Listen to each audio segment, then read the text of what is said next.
Walang impormasyon ng Office of the Vice President sa kinaroroonan ngayon ni Vice President Sara Duterte.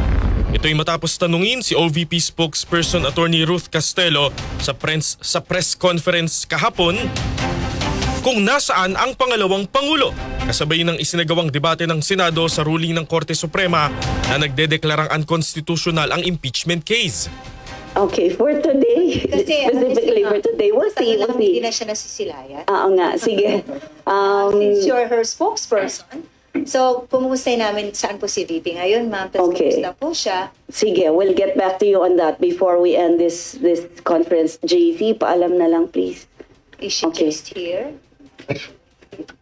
Who knows? She can just be right in the office.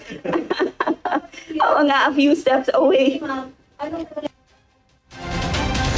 Tila paiwas din ang tugon ni Castelo sa mga tanong ng media kung nasa Pilipinas pa ba ang pangalawang Pangulo.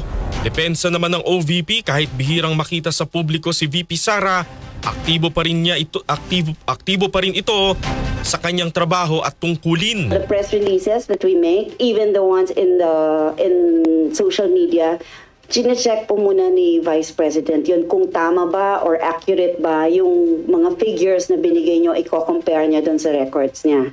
So that's how the Vice President is involved. Like I said, she may not be here physically, hindi lang natin nakikita, pero yung trabaho na kailangan niyang gawin for the office is still being done. Una na ring sinabi ni Vice President Sara Duterte na nakatakda siyang lumipad papuntang Kuwait sa Biyernes, Agosto 8 para sa isang rally.